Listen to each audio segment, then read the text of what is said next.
This is Michael Franti and you're watching FrantiV. Today we're outside of San Quentin Prison. Our band Spearhead is going to be going inside to perform today. And we weren't allowed to bring video cameras in, but we brought some still cameras. Check it out. There's 2,000 guys that are going to be available to see this. I don't know how many will come down. They're all have the potential to be out on the street again. We're hoping we get a positive message from Michael, and they're already trying to look for that path. And like the warden said, is if we have one person who hears the message and changes his life, then the whole thing's worth it.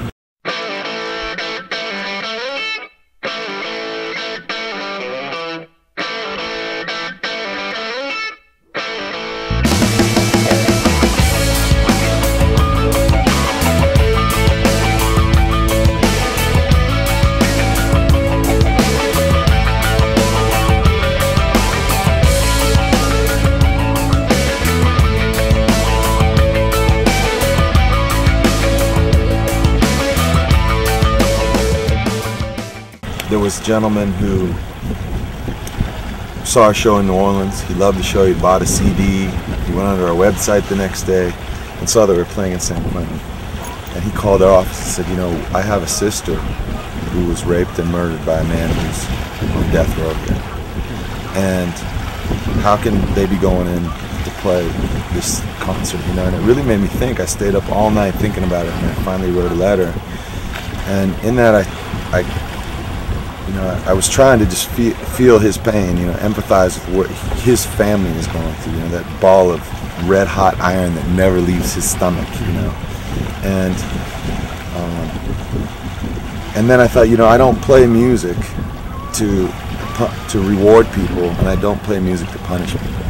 I play music because I believe music is a healing art, and that it can be an opportunity for people to pass through whatever it is that they're going through in their life. For some people, it's the pain and sadness of death. For other people, it's maybe the healing of remorse or regret about what things they've done. For other people, it just might help them get into the next minute or into the next day. They say you got to choose your side, and when it's done, nobody right, nobody wrong. The cats were so appreciative, and you know, it's when we play for these folks, we give them, it seems like, and I hope that we give them so much joy and hope, and that they enjoy it as much as I enjoyed playing for them. Every time I go and play in a prison, I always feel nervous because I always feel like I want to say the right thing. I want to say that one thing that's going to open somebody up, or I don't want to say the wrong thing that's going to make people be turned off to what we do. Whenever I go inside a prison, the first thing I do is go and spend time and talk to the prisoners. You know, and I find out what's happening in the prison. I hear what the recent things that they're dealing with. We've done a lot of prison show.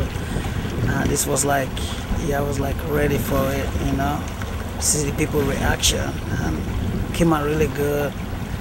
Yes, I felt good about it, you know.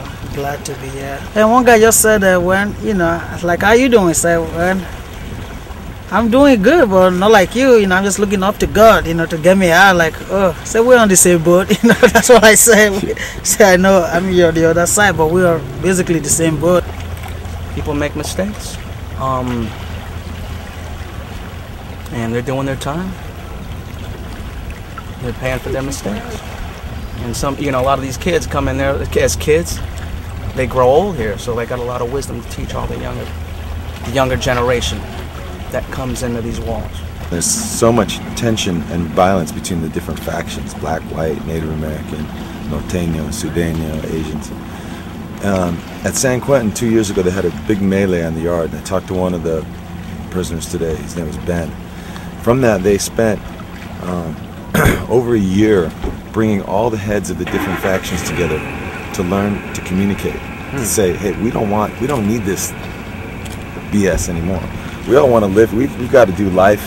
Let's live here in peace. Let's learn how to coexist. And so on April 28th of this year, they had this big peace event. And from that, they put on a concert. They had a poetry reading, and they learned. It wasn't just an event. It was something. It was a culmination of a year of dialogue between all the different groups. And they said that that's unique to San Quentin. There's no other place, no other prison in the system that has the type of coexistence of people hanging out on the yard like they do here today. it's never too late to start the day over. It's never too late. Pick up the phone and call me. It was really intense today for me at the beginning. There's a lot of energy going on in there. I talked to someone, a lady there who worked there, and she said that that area that we were exactly playing in is called Blood Alley back in the day, and a lot of folks were murdered right there in that spot that we were dancing in and playing. The most amazing thing for me was to see people, black people and white people, putting their arms around each other and not separating from anything. I mean, it didn't matter where you were from or what it was about. It was just about unity, and that was the beauty of it all. I loved it, and I thank you again. So, yeah, it was amazing. It was overwhelming. I mean, it's just it's beautiful. Yeah.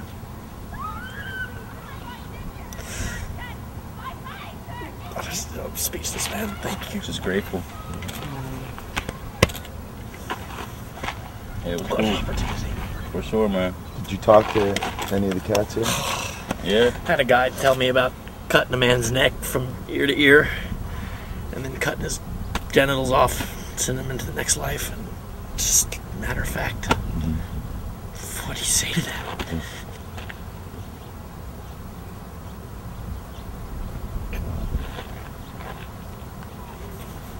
Powerful shit, man.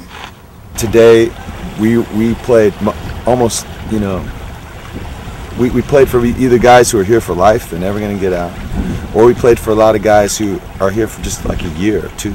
And a lot of these guys that we played for, they're going to get back out on the streets.